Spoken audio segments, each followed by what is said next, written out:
Welcome to one of the most interesting meetings we've ever had in terms of the number of committees that are all gathered together under one roof. Want to begin tonight. Our council family has gone through some very sad things and some difficult things over the last several weeks, and this is really one of the first times we've gathered together that. So I just thought it might be important that we begin tonight with a serious moment of acknowledging Councilman Dominy's loss, Councilman Harrison's loss, Councilman Garrett's loss of his mother in the last day or so, and also think favorably about the recovery of Councilman Duvall's wife and also Councilman Claiborne's wife. And without objection, why don't we just take a moment of silence and think about those families and their needs at this point in time.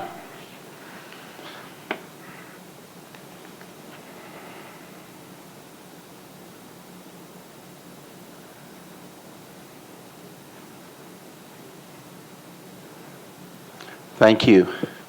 Councilor Langster, you need to come on down front. Ladies and gentlemen, I am joined in presiding over this meeting. I, as the budget chair, to my right is obviously Councilman Hunt, who is chair of the Planning and Zoning Committee.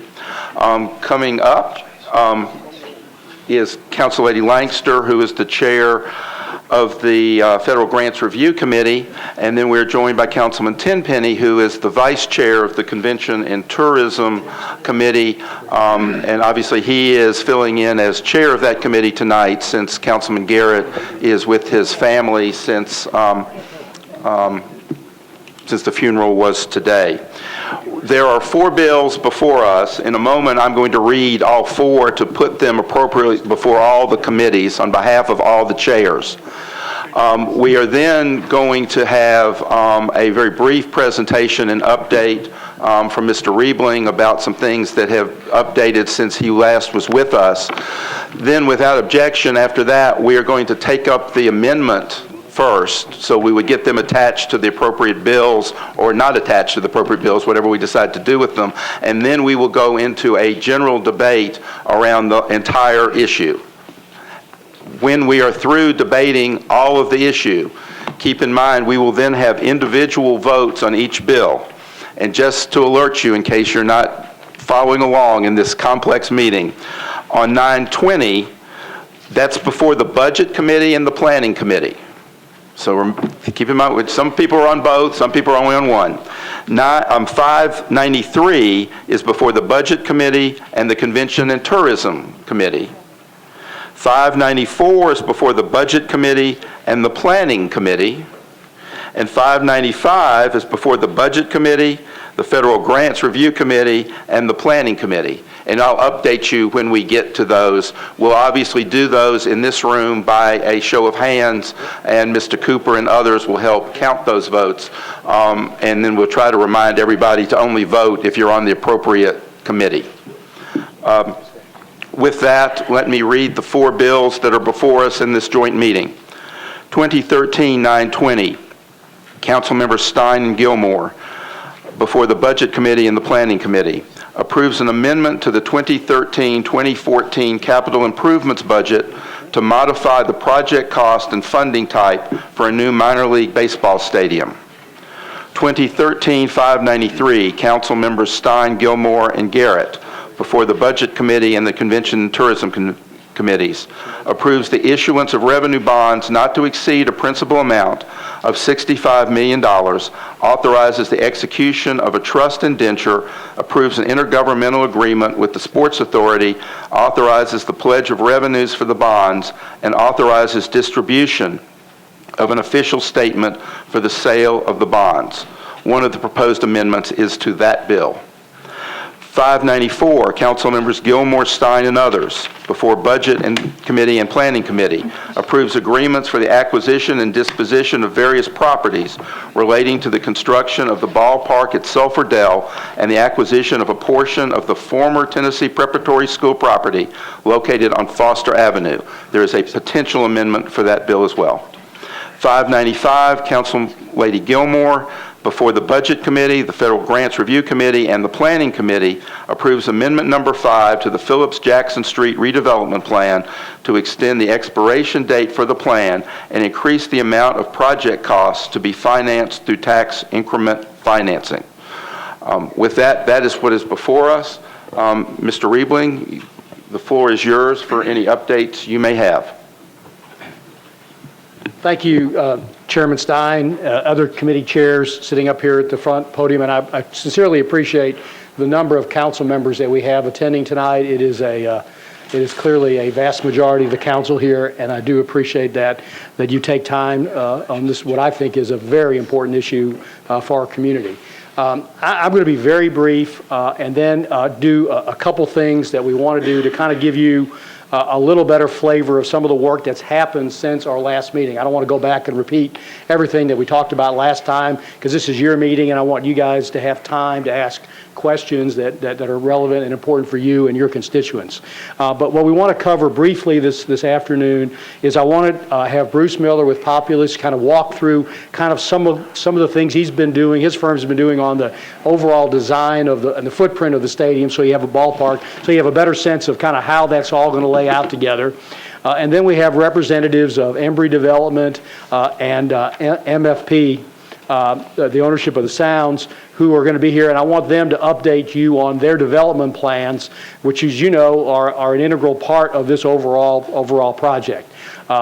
Since our last meeting, I mean, we're still working forward. I think the biggest change that's happened since our last meeting is approval by the state. We received approval of the transaction by the State Building Commission at a meeting several weeks ago, which is sort of the next step in the process. And their approval obviously is contingent upon Metro Council approval, and we're here for second reading tomorrow night. The only other thing I'd mention is that just because there was, I'm not sure how we left it at the last meeting, so I wanted to make sure we are on the same page.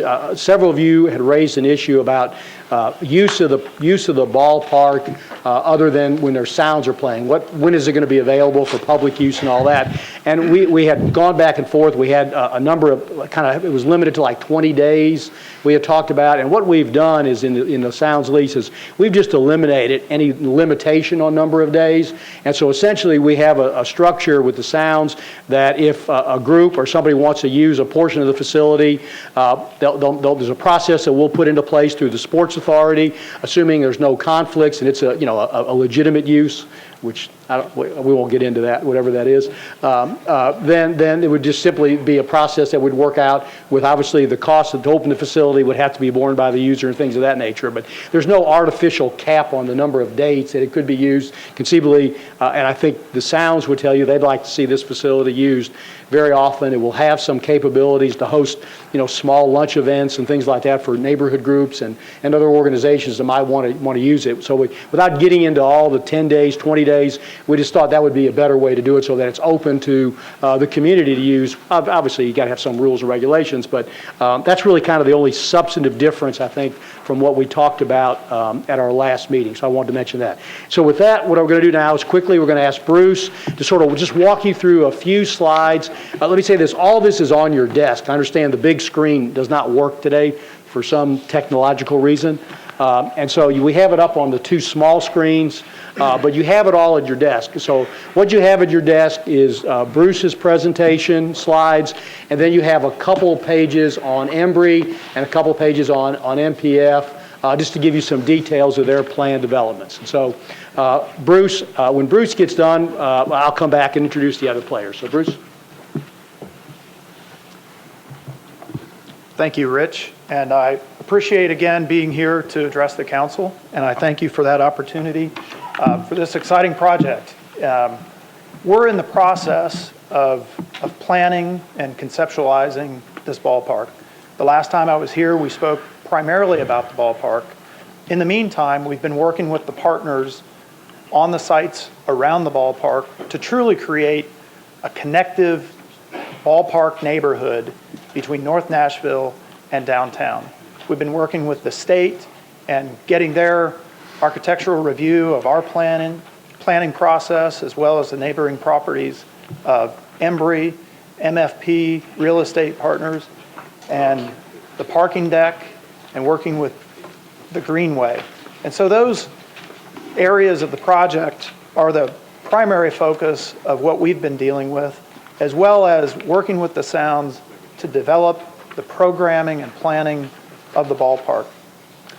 This view really highlights the component pieces of the project. Again, this is I don't know if you can see the pointer on the screen here. This is the planned library and archives building, a future potential site for a state museum here. This is the 1,000-car parking deck. And this area across here is the parcels that will be developed by MFP Real Estate. And then the parcel up on Jefferson and 5th is the Embry property, and you'll hear about that in a few minutes as well. And then the ballpark is really bounded by the Greenway on the south and on the north by Jackson. And then along 3rd and 5th, it's set back over 100 feet from those streets.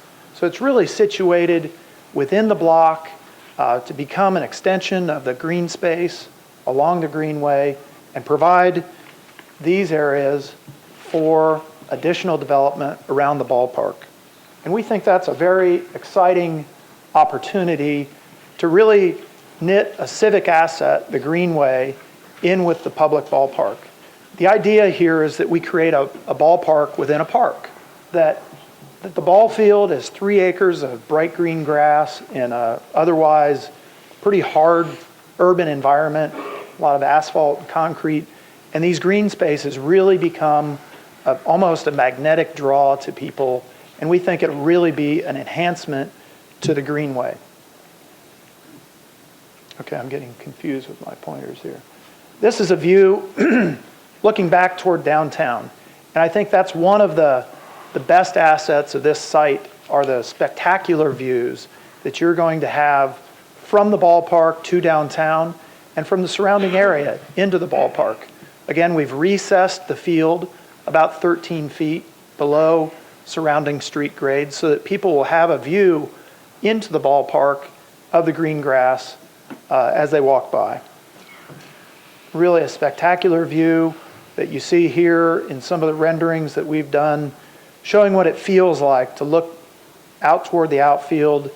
The MFP real estate development here on the left, and on the right is the parking deck, and then you can see the city skyline in the background. And then this is the overall plan. As I say, we've continued to develop it with Embry.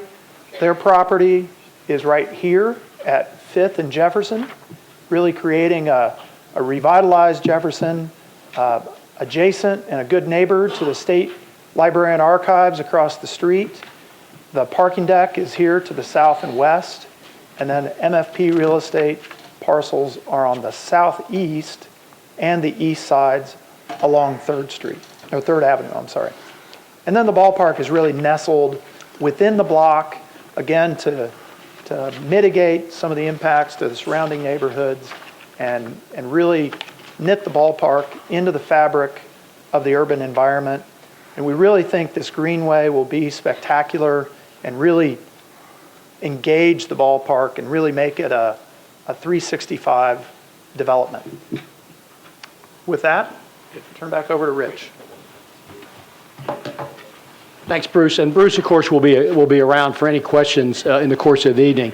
Now, what I'd like to do is just turn it over to Robert Hunt, who is executive with Embry Development, to just give you a little overview of their company and sort of their development plans for their site on Jefferson Street. Robert? Thank you, Rich. Mr. Chairman, members of council, ladies and gentlemen, good evening. My name is Robert Hunt. I'm a senior partner with Embry Development, also known as Embry Partners, based in San Antonio. And I've had the good fortune to be a partner with my friend Walter Embry for 25 of the 40 years that our company has been in existence. We're in fact celebrating our 40th anniversary shortly, and are really pleased to have an opportunity to be involved in a project of this nature and this stature in the great city of Nashville. You have a fact sheet in front of us, and I don't need to, in front of you, and I don't need to recite a lot of the bullet points that are on that fact sheet, but let me just give you a few highlights. Over the past 40 years, our company has developed over 40 million square feet of Class A multifamily communities throughout the United States. We are a vertically integrated company. We currently have 200 employees, which we proudly call our team members, and have a strong and rich legacy of real estate development, primarily in the multifamily arena. I think of significance, and when we were first approached about the possibility of postponing a project that we were pretty far down the road on, had full plans nearing completion and a projected construction start in early 2014. One of the things that really drew me to this project is an opportunity to be involved in yet another major redevelopment effort. In San Antonio, in particular, we have redeveloped a former limestone quarry that was part of a 450-acre cement plant that was redeveloped into a master plan community and golf course, and part of the golf course was contained in the quarry. We built a 282 unit luxury Class A multi-housing community on the edge of that former limestone quarry, which has significantly helped to regenerate that area. That project we completed in 2009.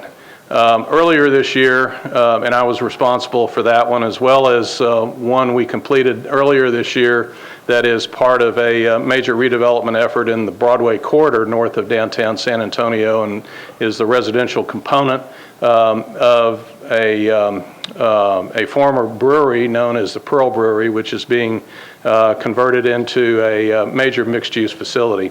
I think, and I'm confident, that this project has the same potential of redevelopment and reinvigoration of the Jefferson Street corridor, and that's one of the reasons why we were excited with the prospect of being involved in that.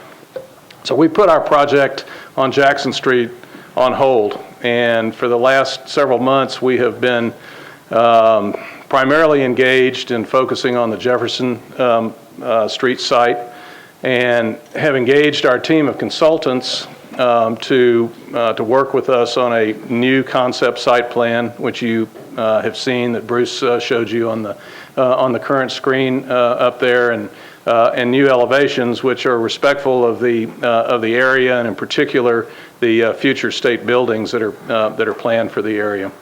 The project is envisioned to be a Class A community of about 275 units. The projected development cost is about $37 million, and we are anxious to get started on it as quickly as we can, since particularly we put the other project on hold. This new community will have all of the amenities and features that you would expect in a Class A multi-housing community, and will appeal to a variety of resident profiles. Gen Y millennials, who will constitute a majority of our resident profile, some Gen Xers, and some empty nesters like me who want to try out the urban lifestyle and live in a livable, walkable community, and maybe even take advantage of a bike share program, such as we put in place at the Pearl development in San Antonio, which has become the most heavily used bike share location in and near downtown San Antonio. So thank you for this opportunity to give you a brief update. We're already working on it. Our design team is moving ahead as quickly as possible, and we hope to move forward with full plans and a projected construction start in the first half of 2014. Thank you.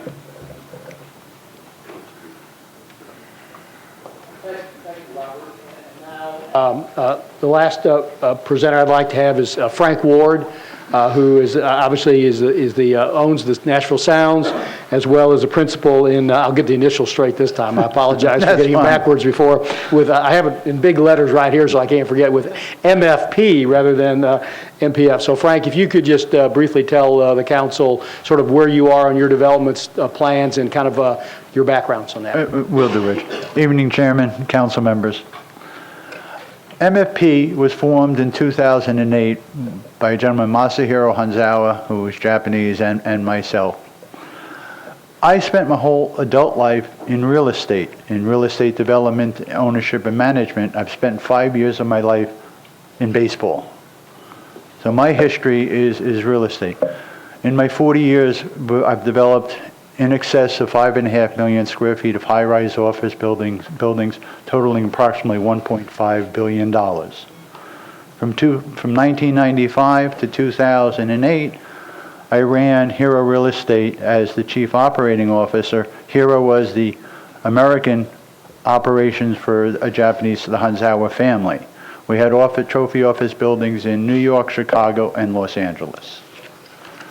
We're planning on building a mixed-use residential on 3rd Avenue, which will comprise approximately 400 units of residential. We'll have retail component and about 500 plus parking garage for the residents. Estimated cost to be about $60 million that Masahiro and myself will fund our own equity. We may have other partners, but we will do that ourselves. And it'll be a Class A facility with the usual amendment, you got to go with, bear with me, usual amenities that you would expect in that type of facility. Thank you. Again, I would remind the council that you have some more details on your desk about both projects. And Chairman, Chair Lady, any questions we're open for? Thank you. Thank you. We will, for the purposes of getting 920, 593, 594, and 595 before all of the appropriate committees, may I have a motion and a second? Second. Without objection, then it is now the appropriate bills are before the appropriate committees. I think the most orderly way to do this for full discussion would be to deal with the one amendment whose sponsor is with us, and that is Councilman Tigert, who has an amendment to 593, which is, again, as a reminder, is before the Budget Committee and the Convention and Tourism Commission. I'm not going to lose those of you who have signed on. We're just going to do the budget first, and I've got your names, and we'll go right back to the queue. So without objection, we will hear the proposed amendment to 593 if the sponsor wishes to move it. Okay. So moved. Mr. Cooper, would you explain the amendment, and then we'll come back to you to sponsor. This amendment would condition the council's approval of the ballpark deal upon the Sounds agreeing to a liquidated damages provision of $750,000 per year for each year that they are unable to build their development or have someone else build the Sounds mixed-use development. The $750,000 represents the amount of tax increment financing, the property tax revenue that would go towards paying the debt on the ballpark. Councilman Tigert, you're recognized on your amendment. Thank you. Council members, let me open just by saying to you, there is no greater sports fan in Nashville, Tennessee than Charlie Tigert. I have supported arenas, stadiums, fields, and whatnot, and that's not the issue before me. The issue here is the protection of taxpayers should something catastrophic happen and a project that is an integral part of the funding mechanism not occur. As you know, I was concerned about the speed of which this process was working and the ability to be able to decipher all the data that was being presented to us. I still have those same concerns, but I'm going to focus on this amendment and this one primary issue right now. There have simply been too many surefire projects that haven't come to fruition for me to be comfortable saying the taxpayers, besides the $370-something thousand that you will be paying to fund this project, the $750,000 additional dollars is something to me should be guaranteed. Now, John, you and I spoke before we worked on this amendment, and I asked you about different mechanisms such as increasing the lease payment up and then giving up credit back, different mechanisms, but this was the mechanism that you felt we didn't have the opportunity to amend the lease or to change the components of the deal except by something like this measure. Am I? Okay, correct. So basically, folks, what it boils down to, if everything goes the way it's supposed to go, and we hope it does, then this amendment has absolutely no effect on the Sounds, their ability to get this deal done. It just gives a layer of security to taxpayers that this $750,000 would not fall on their burden should something catastrophic happen to the ownership team, to the economy, or whatnot. You know, it wasn't 8 months ago that we had HCA and the Sarah Cannon Center up here. I can't imagine a development with greater possibility of tenants, but something has happened that project is stalled. Over the years, do the names Weston Hotel on Lower Broad, the redevelopment of the Starwood Amphitheater, these were all sure things. They were people spent a lot of money to rezone, to build, to make plans, to submit things, but something happened. So this amendment has no effect if the project goes as is. There should be no reason why there's any opposition in my mind. The taxpayers just would have the level of certainty. We can go to our constituents and say the $340,000, and notice that I did not put this on Embry. They were far enough along and had bought and developed plans that I was confident that these folks and their track record and the plans they'd already submitted, so there was no limitation, no concern. Maybe there should be, but they were far enough along. I think they might even be out of the ground now if this deal hadn't occurred. So this is simply the new player in the game, and Frank, we've talked at length and had good conversations, and this is not anything punitive to you. It's just a protection to the taxpayers. So that's what it's all about. Be happy to answer any questions from anyone. Council members Holloman and Claiborne, you are up. Do you want to speak on the bill in general or on this amendment? Well, I pushed my button to talk about the bill in general because I didn't know about this amendment, but I think like to talk about this if you don't mind. Well, then you can take that opportunity, but we'll put you in. Then I'll go back to the end of the queue. I realize the penalty for that. I was just going to say to Councilman Tigard that I was unaware of your amendment until just now, and that's probably my neglect. But overall, I'm pretty comfortable with this project. I think it's a good project. I do think it ties Germantown to downtown, gets us a better facility for the Sounds. But the one piece of this I've struggled with is the lack of guarantee of the development going forward. So I think it's a good amendment. It actually helps me to feel better about the overall project. My only concern, I guess, is I haven't heard from the Sounds as to what their reasoning would be to not support it. But for committee, I just want to say that I appreciate you bringing the amendment, and I plan to support it. Thanks. Councilman, would you like to hear from the Sounds? They're here. I would actually. If I don't. Mr. Riebling of the Sounds? Or Mr. Riebling, I don't. I mean, it sounds like what Charlie proposes is pretty typical in a deal. I understand probably one thing you're going to say is that you've already negotiated a deal, but I guess just discuss. Well, I know, but nobody likes to go back and redo it. Well, yeah, I'd like to make a couple comments, and then obviously, if Mr. Ward or anybody want to add to this, I think we need to separate the baseball deal from the redevelopment deal. And if you think about what the Sounds are going to pay the baseball team is going to pay for this development to occur. They've committed to a $700,000 a year annual payment.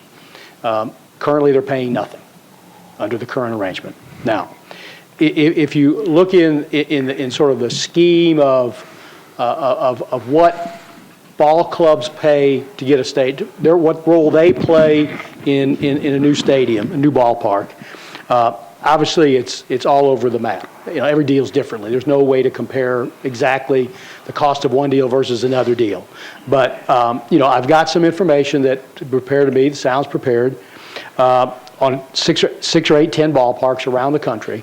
And in general, the team contribution is, let me say that the Sounds commitment, which is about a $23 million commitment over the life of the deal, is on the Is that absent the development? Yes, absolutely. Okay. This is just the Sounds, because we got to separate Sounds from MFP for this discussion purposes. Is that absent the Sounds development? I know that Yes. they're absent their mixed-use development, too. Right, just the lease payment of $700,000 a Thanks. year, plus they're going to make some contribution. They're going to cover the Sports Authority's cost of using the state parking facility. Those add up to about $22 million over the life of the lease term, which, from my information, puts them on the high side of what teams contribute. Teams contribute to a ballpark. To a new facility. And so I think that is, I think that's good. I think that's where we want them to be, on the high side of that. And I think they've made that commitment. Now, I think you have to separate the two. Now, on the development side, I think the reason why this project makes sense, and I've told you this before, is that, we don't have to do this. My instructions from the mayor were, it'd be nice if we can make a deal that works. But I want to have a deal that makes sense for the taxpayers, and one that we can reasonably cap and minimize the taxpayer commitment. And that's what I think we've done. Now, so on that side, we have 2 developments that have to happen in order for all the money to come in like I've shown. Now, I think that Embry is a little further along with the Sounds, but I think the information that the Sounds, that MFP have presented to you tonight, I think demonstrates their commitment to this project. They're prepared to buy land, put $5 million, I believe is the purchase price for the land, before the end of the year. They've got to do that, or they're going to lose the property. And if they lose that property, then the dominoes start falling, and the whole project kind of falls apart again. They're prepared to put up $5 million before the end of the year to buy that property. I think that is a pretty significant commitment on their part to go forward with the development. You don't put up $5 million unless you're pretty serious about going forward with the project. They have hired William Hastings' firm to develop plans for that project. They have presented for you tonight a rendering of a portion of that project, what it's going to look like, and they provided some details of that project. Now, is it guaranteed? No. I can't tell you that it's guaranteed. But I think it is somewhat unfair to them to tie the commitment on the development to the ballpark. I just think if I had come to you and said we're going to spend $1 million a year on this ballpark, this issue we wouldn't be discussing this today. And I don't know where we'd be on it. I don't know whether I would have said I'm comfortable doing that or not. I don't know. Because I didn't think I had to deal with that because we have the commitment from these 2 private companies to make this development. So I think it's in my opinion, and I don't have a vote, so all you get is my opinion and what it's worth. But I think it's unfair to tie them together.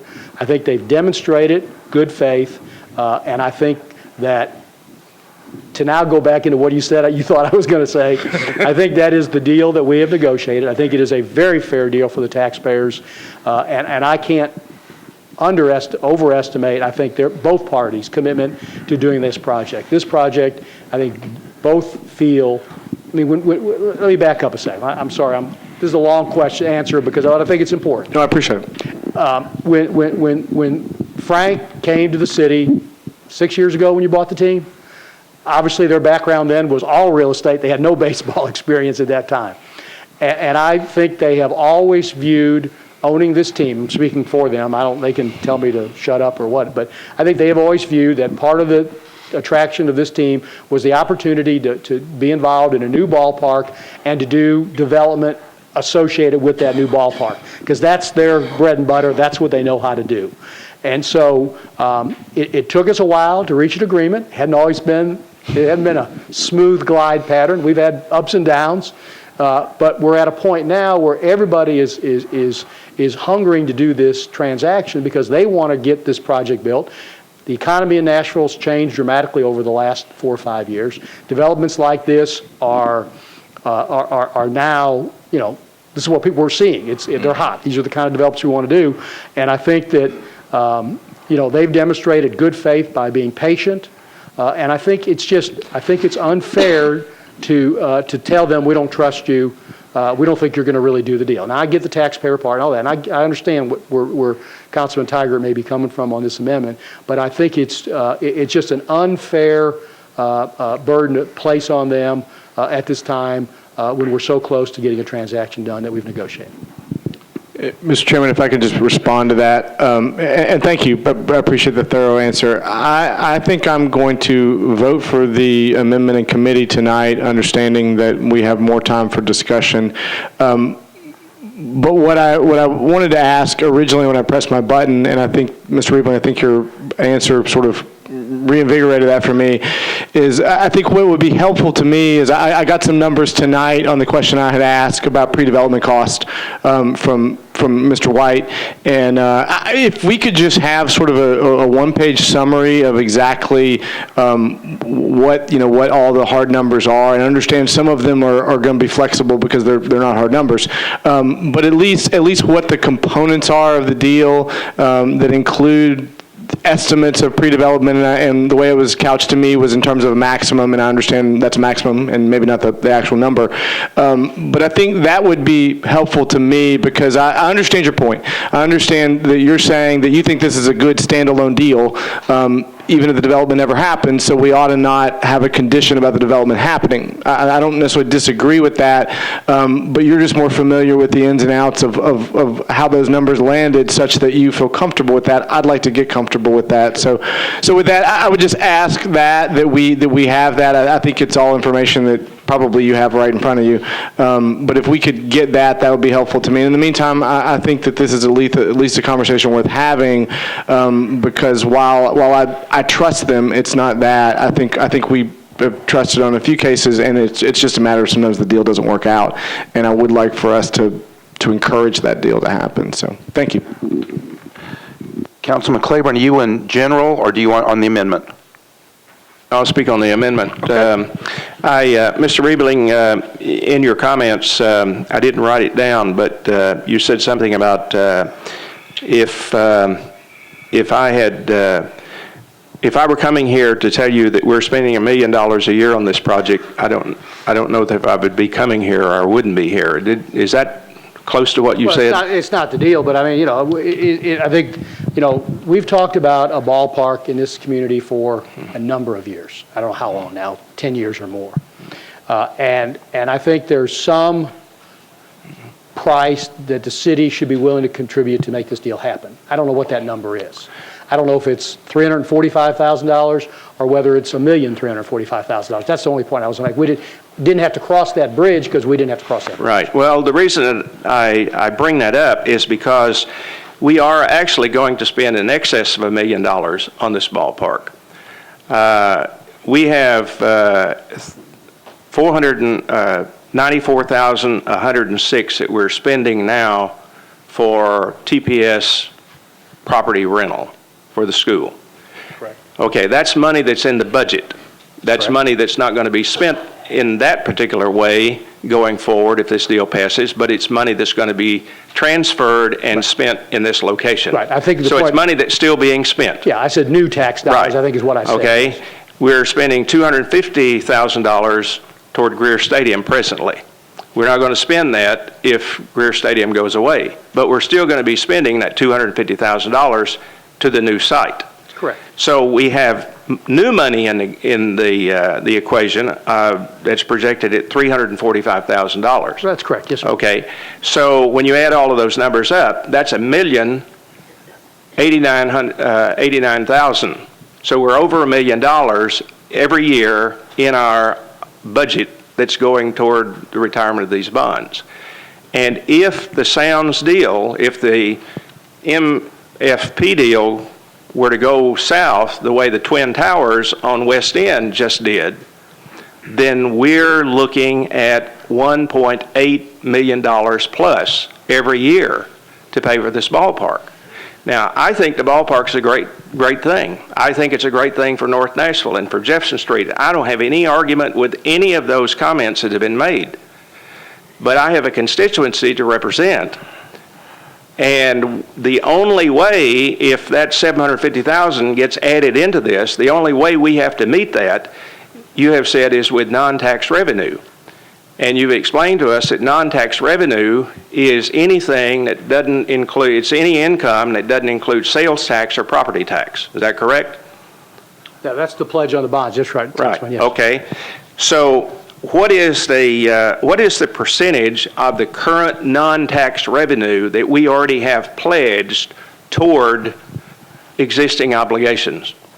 That money is in the operating budget, but it's not pledged to anything else. But we don't have any non-tax revenue pledged toward any kind of bond issue? None of the USD non-tax revenue is pledged. We have some GSD non-tax. Okay, so how much of that is pledged?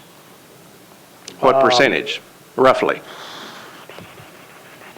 I'm thinking. I can't come up with that number off the top of my head, but it's used to support other Sports Authority debt and a portion of the Convention Center debt.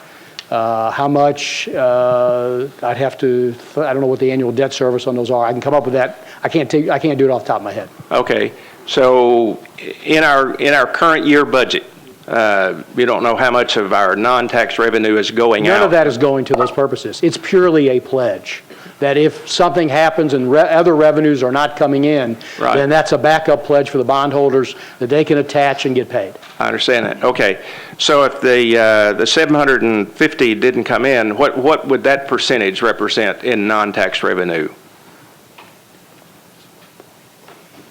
About 3%. About 3%, okay. So that's the only way we have to do that. In the earlier discussions that we had, it was talked about the possibility of a seat tax or whatever. But as I understand state law, this stadium is not eligible for seat tax because the state law sets a 10,000 seat minimum, so or a 30,000 seat minimum. So we're not that's not a possibility. So the only way down the road that is a possibility, however. if it's changed state law, right? Well, I don't know that. I don't know if that's necessarily the case if we have to change state law. I don't know.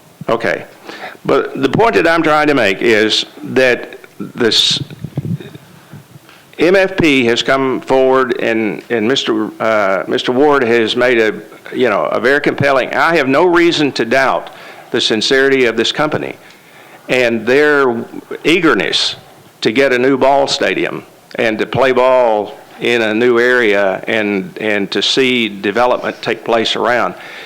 There is no reason to believe that they don't have anything other than that intention to do.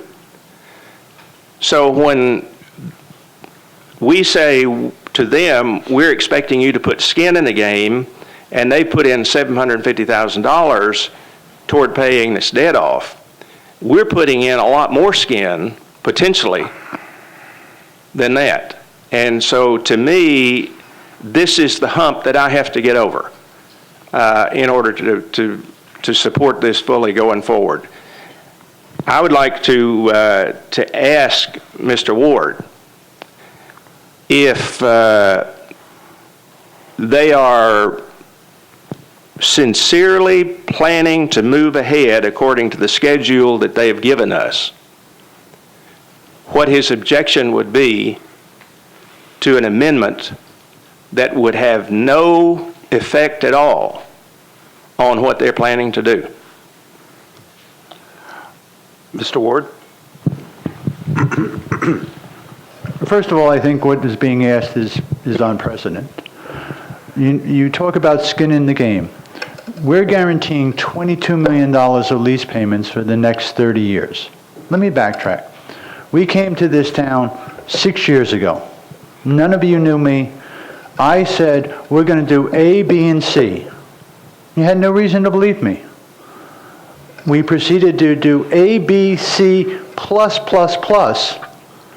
and kept my word. Okay? I think this is a penalty. I don't think this is something to incentivize me. It's a pure-out penalty. I'm about to commit $5 million to buy land. I've already hired an architect, and I'm spending money to design a building. I'm not doing that because at the end of the day, I'm going to say, I got the stadium. I fooled all you guys. I just wasted $6, $7, $8 million of my money, and I'm not going to do it. But I'm not going to sit here and tell you, you can put a penalty on me and say, I don't trust you. Well, 5 years ago, you could have said that to me. I don't think you can say that to me today, based on what we've done, the money I put up, and what we've done for the community. When you had the flood, look at how much we raised compared to your bigger boys in town. Anytime someone in this neighborhood needs a new ballpark or needs help, we go out there and we do it. We don't ask for anything in return. We're part of the community, and that's my feeling. And to me, this is nothing more than a penalty. Thank you. Thank you. I appreciate your answer.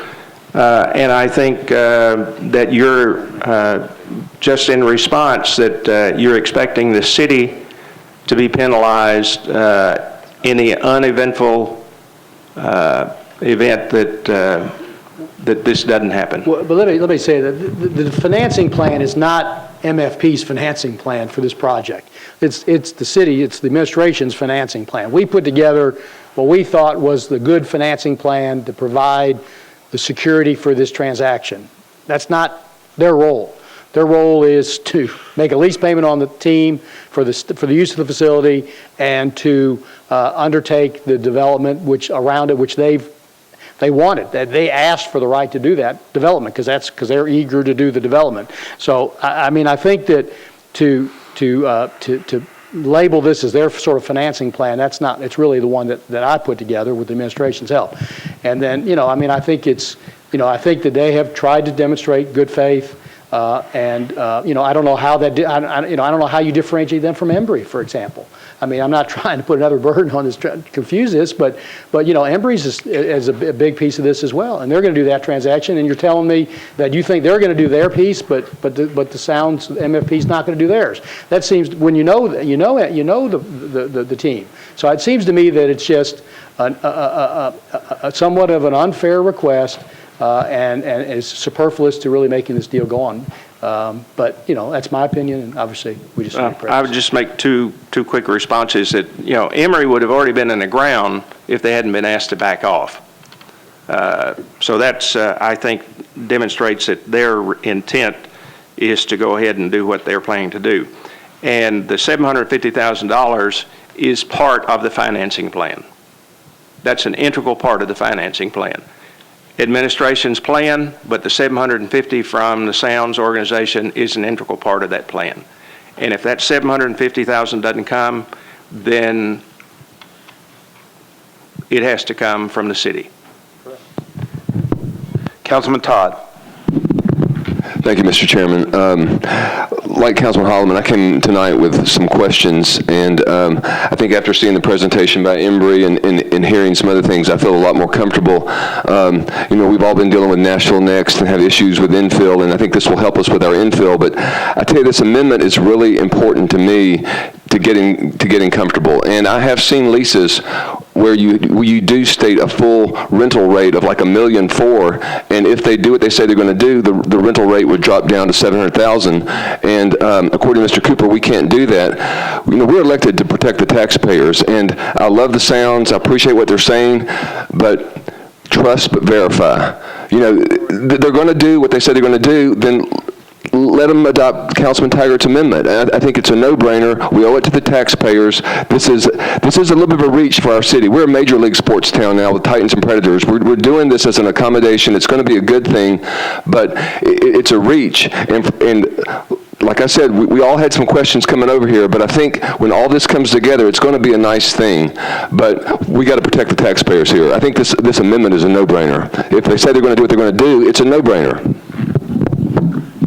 Councilman Maynard. Thank you, Mr. Chairman. Sometimes things appear on its face to appear attractive and it makes sense until you peel back the layers of the onion. And I want to just peel back some layers of the onion here. One, this amendment being offered, when we have talked about other bond deals, we have never demanded that a private party guarantee the taxpayers full faith and credit that they're going to get the projected amount of either sales tax dollars or property tax dollars that we project will come in.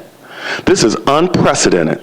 It has never been done that we penalize a private party and say to them, if the projected revenue does not come in, you must make us whole, private party.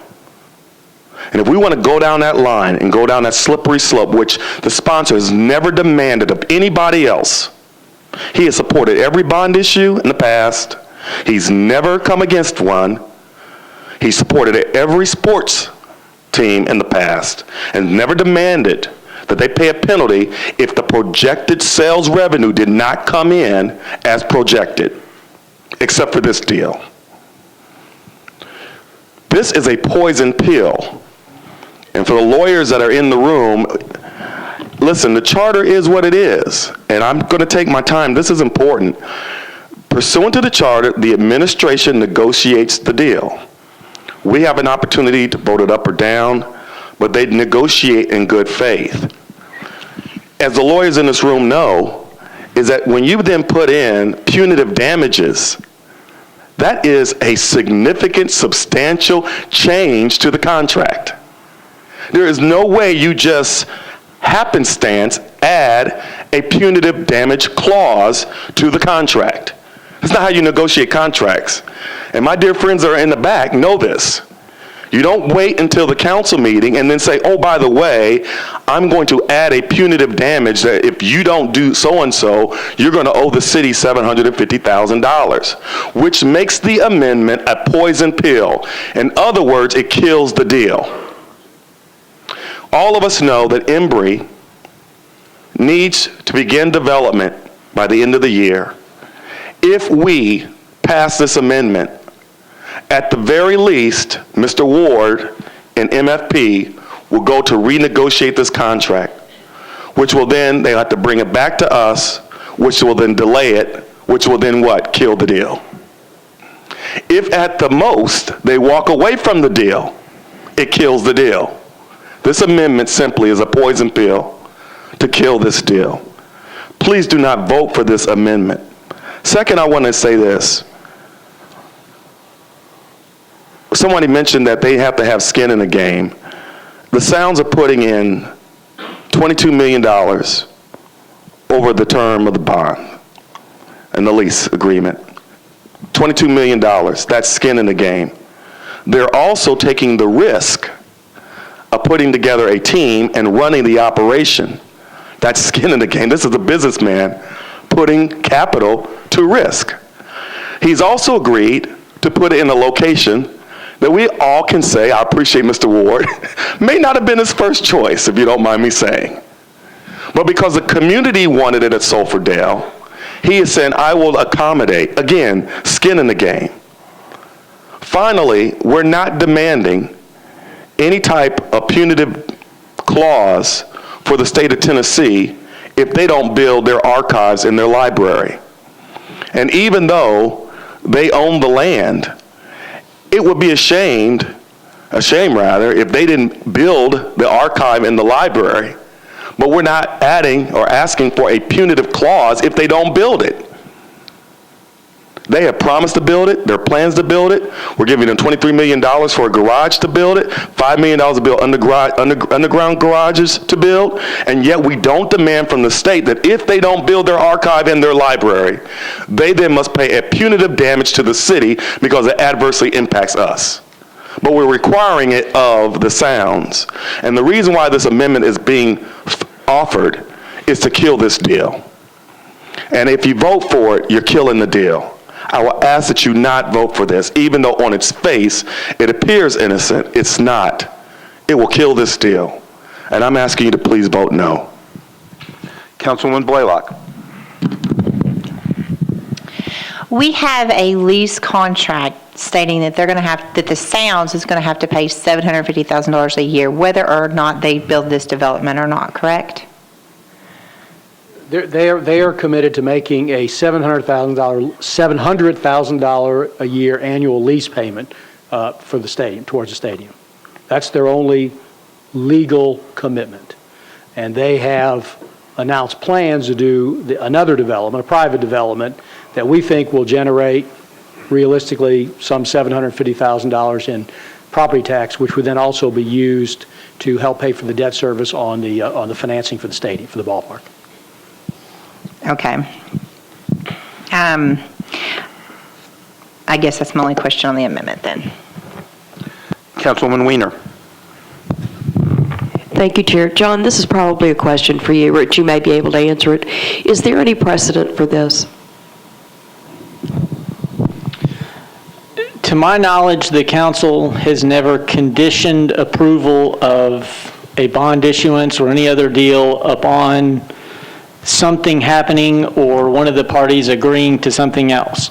That was proposed for something a few years ago, I can't remember, but the amendment either was not moved or did not pass. So no, the council, there has never been legislation of this type with an amendment that conditioned approval on something else happening or adding a liquidated damages provision. Okay, thank you. Councilmember Scott Davis. Thank you, Mr. President. Well, I admire the gentleman from Bellevue's courage and forthright thinking to look out and protect the taxpayers of this great city. And I know each council person here in this chamber feels the same way, wanting to protect our citizens. However, though, with this amendment, we are sending a message to developers and other business members in the city and in the world, because the world is looking at Nashville right now, that we can't hold up our end of the bargain, that last minute we're going to put things in place that may hurt a potential great deal that the city has worked hard in constructing to help grow and to move our city forward as we continue to do. Now, I want to say to any developer watching or listening or anybody that wants to invest in the city, please come. We want your dollars. We want your input. We want you to continue to invest, especially in north, east, west, south, anywhere in Davidson County. We are open. And once again, I'd like to thank the gentleman from Bellevue for his courage and for putting this forward. However, though, I think right now I would encourage everyone to vote against this amendment because I do not want to send the wrong message to the Sounds or to any potential investment partner with this city that we don't want to move the city forward, that we want to do whatever we can to hurt your deal. Even though that was not his intent to hurt this deal, I don't feel that was his intent. However, though, as Councilman Maynard did say, that this is a potential poison pill. And I see it that way also. And I just want to thank the members of this chamber for their help and to please pass this. Do not pass this amendment. Thank you. Councilman Tigert. Well, I'm getting a lot more credit than what I ever thought so. I'm courageous. I'm smart enough to develop a poison pill and all this. This is just simply common sense and protection for the taxpayers. Now, let me put myself in Mr. Ward's position here. If I have the money to finance this development myself with maybe a few partners that he told us, a $5 million investment up front to buy land that will always have value is a sound investment. It's not like it's going to evaporate and go away. It's not an option. It's an outright purchase. So I don't understand that part. If there's anybody that has had to defend himself as being too pro-business over the years, it's me. So Councilman Claiborne said it best. there's certain issue you just got to get over the hump on. And I'm resigned to the fact that I don't have time to get my heels around all the different points. Saturday morning was a great session. I appreciate the council members that came out and Council Lady Gilmore for arranging that. My good friend Rich did a great job, but as those residents down in Germantown area asked questions about traffic patterns and neighborhood parking, more so than not, the answer to the question was there's a traffic study coming, but it's not ready yet. There's a study about bus system, but it's not ready to introduce it yet. Councilman, stay on the amendment because you can come back to the bill as a whole. Thank you, Mr. Chair. So I'm over the speed of which this is happening. I will say one thing that was discussed earlier, that this has never been done, but when other major deals, I'm going to sound like Councilman Garrett today again, I'm sorry, but different mayors have different styles, and I remember sitting around the table and Mayor Bredesen looked about 8 or 10 of us in the eyes and said, I'm thinking about asking the taxpayers to foot the bill for a downtown arena. Now, having served under the previous mayor when we were told this is the way it's going to be, to have input from a mayor there, and I'm not criticizing Rich, Greg, Carl, it's just different styles, but the council in years past had more input in the design of deals, more thoughtfulness given to the position that the council was in, and the leadership, and I was not in the leadership of the council, back in 91, 92. I was a third-year council member still trying to figure out some things.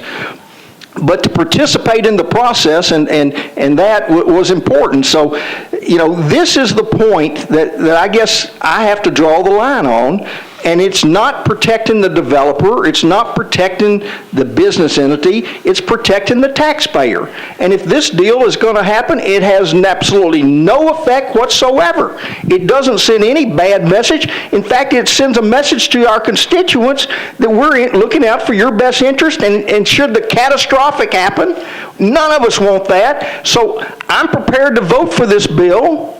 First time I've said that to anyone, including my wife. This is sort of the area that, financially, what brought me to this decision, I told you about 3 months ago, you're going to hear a lot of fiscal responsibility. I'm, 18 years, 19 years, coming to an end here in 2 years. But I want to make sure that this city is as in good financial shape as it can be for you all that will remain on the council and for the next generation. And, $2.3 billion of debt now. We've added $100 million of debt for the last 12 years. We hear other cities that the Sounds are putting in, more skin in the game. Right? There's just as many where that they've put in more skin. Oklahoma City financed their new ballpark 10 years ago, paid cash for it. Councilman Bednick, Councilman Davis, and I heard that story, and were blown away. So I'm getting a little bit off subject. I appreciate it. And we got a long evening to go. I'm just saying, our responsibility as council members is to protect the best interests of the council and our constituents. And an amendment that has absolutely no effect on the developer, if the deal goes to fruition, just makes sense. Councilwoman Gilmore. Thank you, Councilman Stein. I guess I appreciate your amendment, Councilman Tiger, but I am concerned, and I must share why I'm concerned. Because last week you said if we held a meeting, you were concerned about the constituents and the process. And I did, in good faith, ask you, I said, well, let's co-host a meeting. We co-hosted that meeting along with Councilman Maynard. I appreciate him co-hosting as well. It was about 60 people that came out to that meeting, constituents, and they showed their support overwhelmingly. They did have questions about the traffic study, but whenever you do something, you're going to have questions about the traffic study, and it will not be finished. And tonight, I hear, though, we're moving from constituent feedback and them not having a part in the process, which they did come out, they said they were happy. Now you're saying that you want to protect the taxpayers. I feel like we're just moving from one thing to another. And I don't know, it just seems like you're just not for it. I guess I just have to agree with Councilman Maynard. I thought maybe, you really were concerned about the constituents and the process. I got that. But it seems like we're moving somewhere else. And I think if you really are concerned, I would say incentivize your bill. Incentivize Lady Gilmore, address the chair, please. Okay, I'm sorry. Thank you. I'm trying to thank you. I appreciate you so much. You always keep us on the right point. But I would say to incentivize that bill, because I do feel like at this point it is not good faith. It doesn't send a good message for the city of Nashville. The contract has been constructed at this point, and for us to come with this type of amendment and it not be incentivized, but to be punitive, if you can work it out another way, I think it would be good. But at this point, I just don't see it going anywhere. And I close with that statement. So I would ask that this amendment not be supported. I think this development is good for Jefferson Street, and I think the return will be much greater.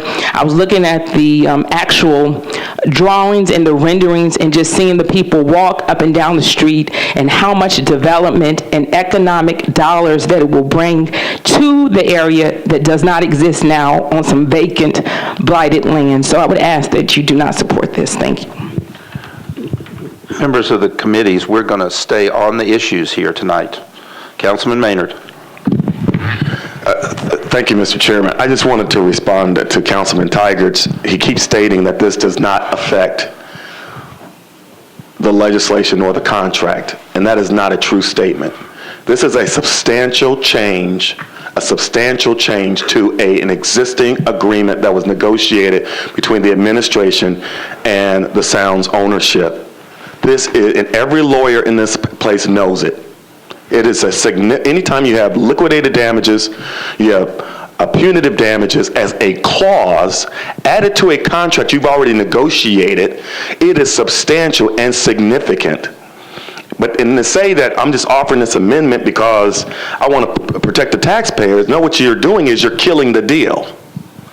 And I hope the council persons understand when you vote what you're voting. Yes, on its face it may appear that it's a good faith effort, but its impact and effect is to kill this deal. This is not fair to Embry, it's not fair to Nashville, and if you pass this amendment, we are jeopardizing, we have serious consequences of jeopardizing this great opportunity for economic development of a private-public partnership of over $150 million. This amendment is a poison pill, and I ask that you not vote for it. Councilman Holloman. Thank you, Mr. Chair. If I could just get a clarification, and maybe this is to the sponsor, maybe this is to John, but is there a timeline set out for when this development was anticipated? And where I'm going with this is, as I understand it's a year-to-year liquidated damages. Was the agreement in principle that this development would happen within the first year or not? I mean, I think that does matter to me, at least based on what Councilman Maynard's saying. Mr. Riebling, do you ever? And in terms of revenue projection, which I think is what... Yeah, what we're talking about doing on the bond transaction is to do some capitalized interest for a period of time, because to give time for the development to occur, because you don't, to the ballpark to open, all that kind of stuff has to open, because you don't get any revenue until that happens. Right. So we were looking at about a 2-year period of where we would finance the interest cost in the bond transaction, so before any of the development would occur. Okay, so you didn't expect property tax revenues to come online at the level that is estimated for 2 years? Is that? That would be correct, yeah. Okay. And Councilman Tigard, if I can just ask the chair, I know I'll ask the chair. Thank you. I would like to know when the liquidated damages provision would kick in. Is it sooner than 2 years? Okay, or Mr. Cooper? Mr. Cooper. It would kick in 1 year after the ballpark is built and the private mixed-use development is not. Okay. So okay. it doesn't start running from the date of approval. It would start running from the date that the ballpark gets its use and occupancy permit. Okay, so I don't want to put words in your mouth, Mr. Cooper, but so then would it be fair to say that this isn't a material change from the agreement in principle? It's just a penalty for what the agreement in principle is? Is that fair to say? I can't wait to get this semantical answer. I think that's a legal question. Yeah, I mean, the financing plan, as Mr. Riebling said, was put together by the administration. The Sounds had nothing to do with how the ballpark was going to be financed or how much the city was going to be contributing to it. Okay. They came to the table and said, okay, we want the ballpark here, and we also want to do a private development along with it because we think that's good for both us and the project and the city. So the administration is counting that $750,000 property tax revenue as part of how we pay the debt service. To be applied toward it, but Right. but the Sounds had nothing to do with that throughout the negotiations. Okay. That's just how we figured we would pay the debt service. That was our idea. Okay. It's my understanding, one part of it, yes. Okay. I'm sorry, can I ask one more question, I promise? You can. Is this somehow actually dedicated to the debt service, or is it just that we're estimating the general fund property tax revenues that will come in and figuring that that's part of what will pay off? Does that make sense? The bonds, the indenture, I believe, dedicates that tax. Those property taxes are a dedicated revenue source for revenue bonds. Is that? It's part of the TIF agreement with MDHA. Okay. Actually, it gets convoluted, but the money flows to MDHA under the TIF agreement, then it flows back from MDHA to the trustee for the bonds. Okay, but it is a dedicated revenue source. It is dedicated to the Okay. extent there is some, it's dedicated. Understand. That's correct. Understand. Okay, thank you. Councilwoman, are you, okay. No one else being in queue, we are ready on the amendment. Remember, this is only before two of our committees. So budget first, and then Councilman Tenpenny will call on the Convention and Tourism Committee for their vote. Those in favor of the amendment on the Budget and Finance Committee signify by raising your right hand or your left hand, but keeping it up in the air so that Mr. Cooper and I can count. If you are in favor of the amendment, raise your hand. 1, 2. Hold them up, please. Come on. 1, 2, 3, Mr. Cooper. 3. Those opposed, raise your hand. 1, 2, 3, 4, 5, 6. And the chair votes no. That's 3. Sorry, This is just budget and finance only. It would be 3, 4, 8 against. Right, you got Lady Lancaster. Did you get 9? Is that 9 with you? Hold them up one more time. Hold on, one more time, I'm sorry.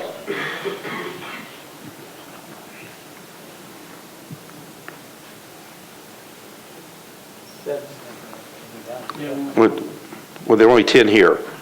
Garrett, Johnson, and Barry are not here. 3, 4, 10, 3, 4, 7 against. Councilman Tenpenny, you don't have a microphone. You may want to use the big one. Thank you. I guess members of the Convention and Tourism, you've heard enough of them on this amendment.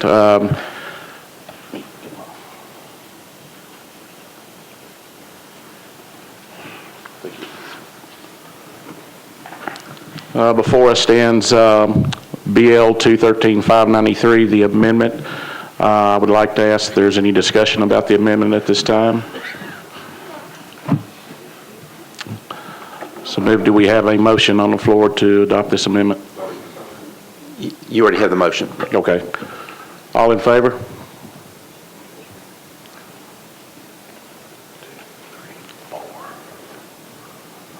All against?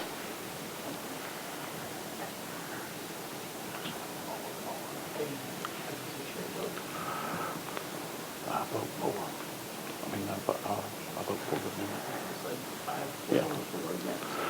5-4, 4 against on the amendment. Amendment passes. Right, members of the council, we are now back collectively on all of our bills.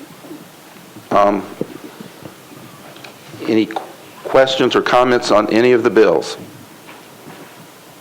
Councilman Glover. Mr. Chair, would you please explain as we go forward on the bills, while we're in committee, I realize it doesn't take 27 votes or 21 tonight, but if you would, please explain to us which bills will require 27 votes or which ones will require only 21.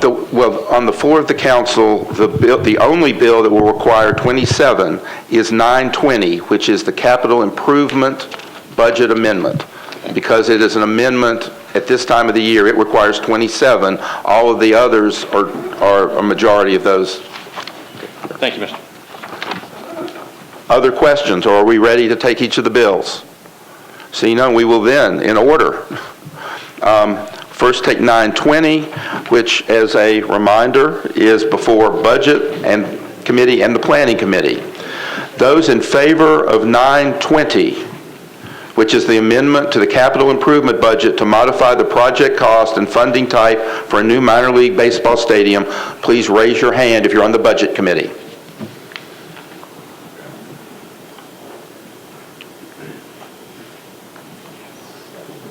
Seven. Those, yes. Those opposed, raise your hand. Two. And then I assume that there is one not voting. So it's 7-4, 2 against, 1 not voting. 7-4, 2 against, 1 not voting. Councilman Hunt, you're up. This is I'm sorry, you should be on now. okay. This is before the Planning and Zoning Historic Commission. You've heard all the debates. I'd like to ask all in favor. Let me see the number of hands.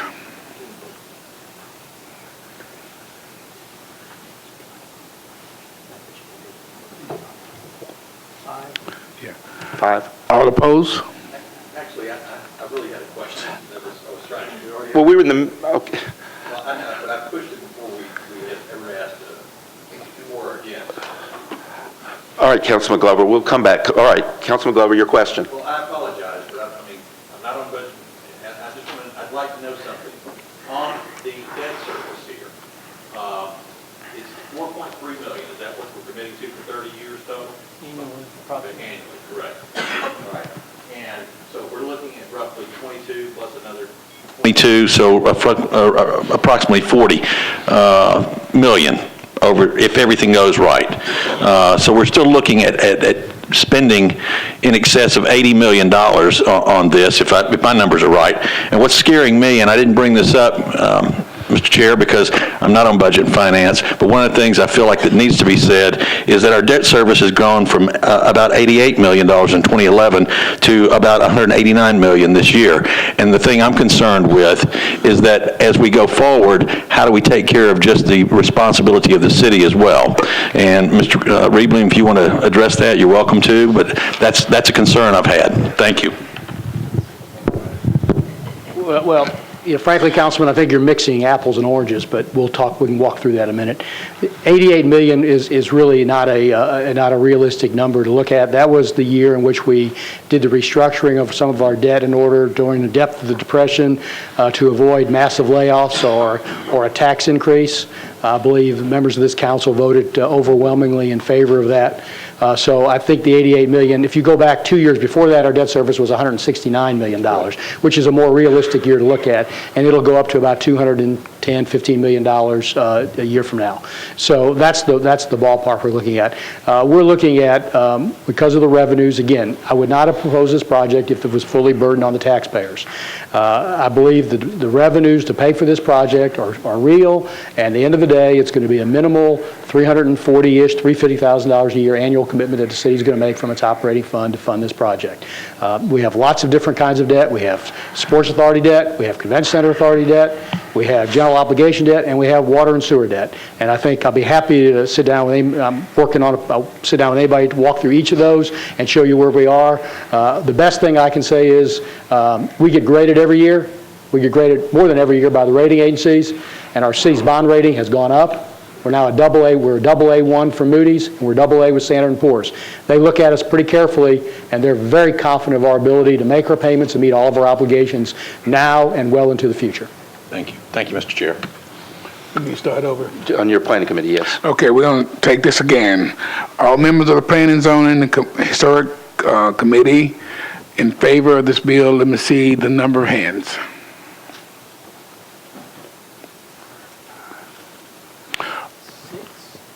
And all opposed? 6-4, 3 against. Thank you. I apologize. I know that this is confusing, so if we've got 3 other bills before us. We are absolutely open if there are questions at this point. The next one we're taking up is 593, which approves the issuance of the revenue bonds not to exceed a principal amount of $65 million, authorizes the execution of a trust indenture, approves an intergovernmental agreement with the Sports Authority, authorizes the pledge of revenues for the bonds, and authorizes the distribution of an official statement for the sale of bonds. And this bill has been amended in the Convention and Tourism Committee. That has been approved there, and that amendment was disapproved in the Budget Committee. Is there any other discussion on this? Councilman Tigert. I have a question for Populous. Is this the bill to ask or hold off on another? This would be it. Okay. Bruce, if you could come up, I just got one quick question. I know this is primarily a baseball stadium, but what other uses could it be used for if the taxpayers have skin in the game? For instance, I'm specifically going to ask about I'm going to show my age again, the NIL baseball game of the week should be well suited. How about the NIL football game of the week or the NIL soccer, that being the local public high schools feature game at our municipal stadium? Yeah. With the design of this, is there anything that can be done to make it more conducive for more usage by our high schools? Yeah. I think the thing to point out about this facility is it's a baseball-first facility. And so everything about it is designed for baseball. And throughout the history of our firm, we've seen that those facilities do best for their sport and for the development around them. Multi-purpose facilities have not worked out, and in fact, that's sort of our initial business plan, was to get rid of multi-purpose facilities and go back to purpose-built ballparks. So this is a baseball-first building. Baseball is certainly another use, besides minor league baseball, that would be entirely appropriate to play in this facility. I think it's a question of how many games you play, and then, operationally, how you would manage those games. There's certainly facilities that we've been involved with that host a variety of other types of baseball other than professional minor league baseball in their facilities. Colleges, high schools, but I would say by and large, the primary use is still professional minor league baseball. But other sports, to your question. Could soccer or football logistically, physically work? Physically, the fields will fit. You're not going to get a FIFA level field for soccer. You could get a smaller, I would say more of a advanced youth size field in there. But I think it's a question of how does that impact the primary use, and how often would you do that? Football is a sport that's proven, in baseball facilities to not be a very good fit because it tears up the turf so much. The time of year it's played, is good schedule-wise, but it's just a sport that really tears up the natural grass. Baseball is a sport that it really deserves to be played on natural grass. In fact, there aren't any AAA facilities that I know of that are played on artificial turf anymore. Baseball, by and large, for injuries, for playability, for all those reasons, has moved back to natural turf, natural grass. So I'd say baseball is certainly another use. Soccer is probably not a bad use, but it's again, not a professional caliber field that you would get on there. You could get a 220 by 330 yard field that would fit on the field. I think it would be a question of how many times you would want to play that game, because it does, if you've been to a soccer match, you know, they come out and poke the field down at the break because, you know, of that type of cutting and things. It will damage the turf, and that sport is played in the same season as baseball. So I think it'd be an operational concern and a field maintenance concern about how often you would do that. But I think the facility, you know, it is a baseball first facility, and I think that's what I would see, in my opinion, as being the best fit for additional use in the facility, as well as so many other kind of non-field of play activities. You know, there's club spaces and meeting rooms and things like that that will certainly be.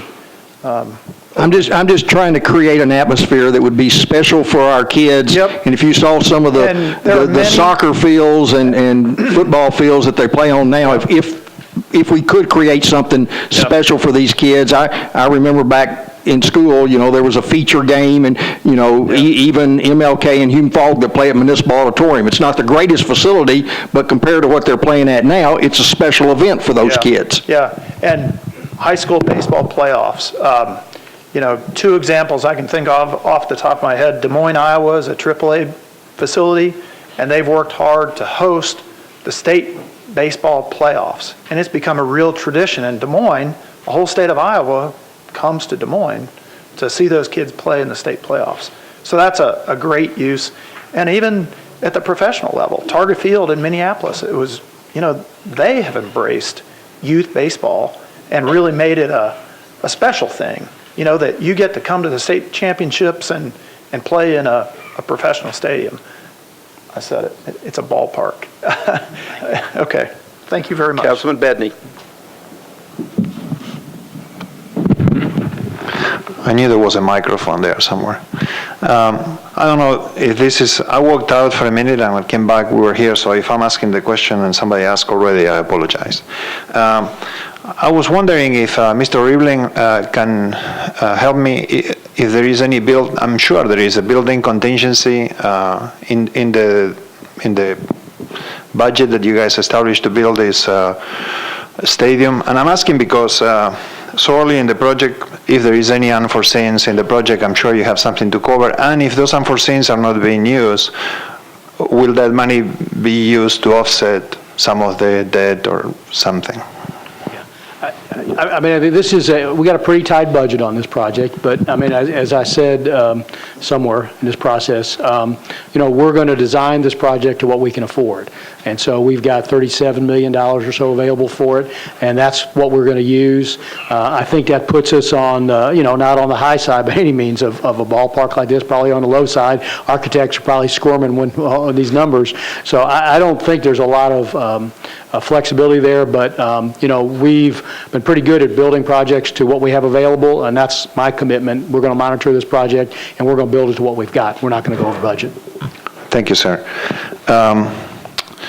I got an email today, and again, I don't know if this is the right question, but I got an email from a constituent interested, and this is a question for the architects, about honoring the Negro League with some kind of art or sculpture or maybe with the design of the building. So I was wondering if, and I apologize if I'm off track here, but are there any plans in the architecture in the program to address the history of the site by creating some kind of an installation or some kind of a memorial place?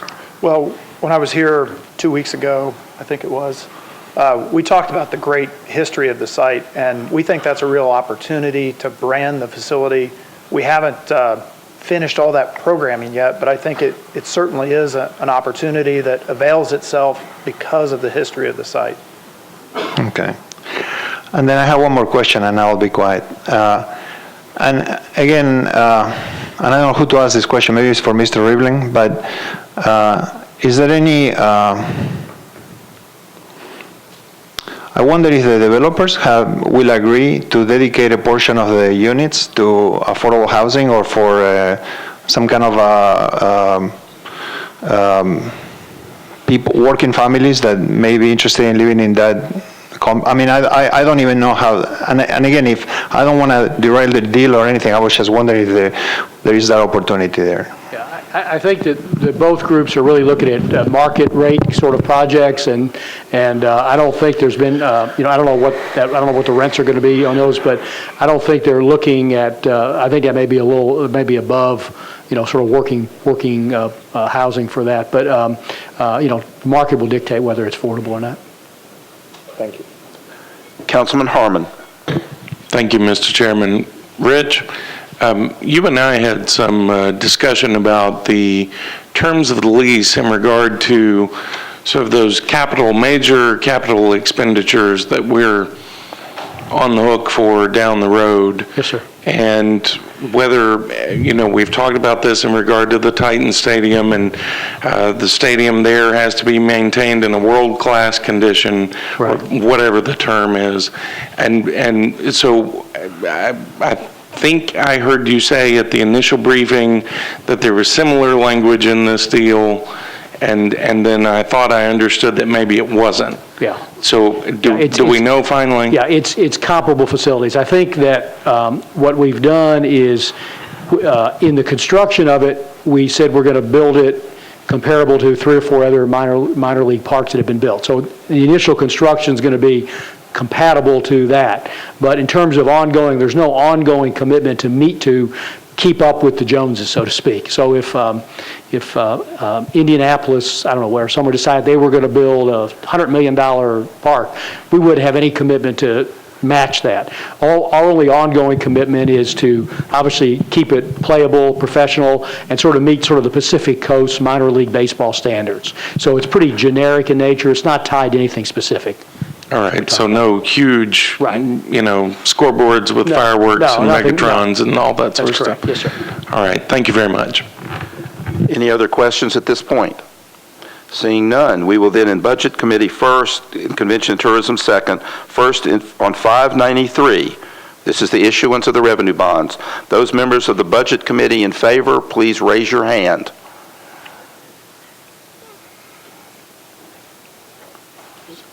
Eight. Those opposed, raise your hand. 1. 8 to 1, and I thought we had 10 here, so there's 1 not voting. 8, 1, and 1. Councilman Tenpenny. Thank you. Convention Tourism, allow members, who's 4? 4. 5. And for those who are against? 5 to 3. We now move to 594, which approves agreements for the acquisition and disposition of various properties relating to the construction of the ballpark at Sulphur Dell and the acquisition of a portion of the former Tennessee Preparatory School property located on Foster Avenue. Questions or discussions on this? This is budget, and then we'll be planning. Seeing none, those in budget in favor of 594, please raise your hand.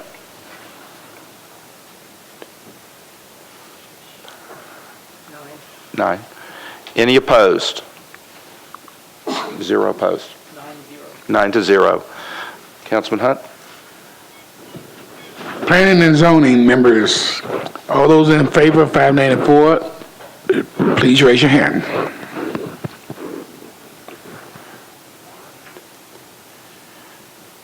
Keep them up, please. In favor, those in favor.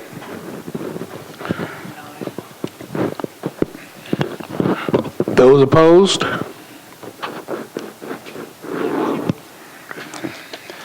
Then our last piece, 9 to 0 in planning as well.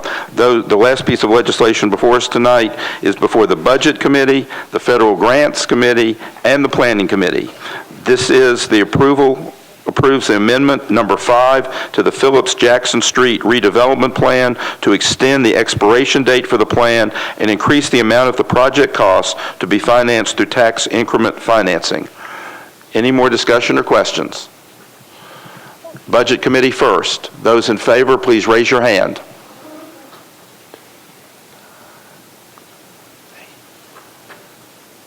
Eight. Those opposed? One. 8-1 in budget. Councillady Langster, you're up. Thank you.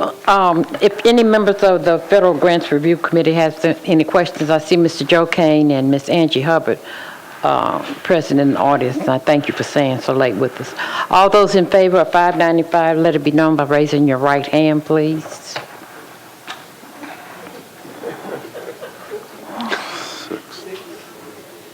All those opposed, like sign, raise your hand, please.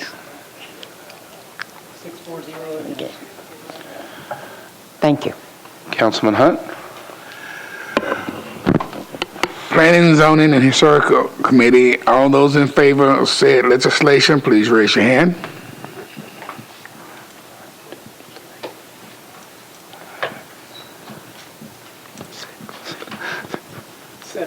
Seven. Those opposed? 7-4, 3 against.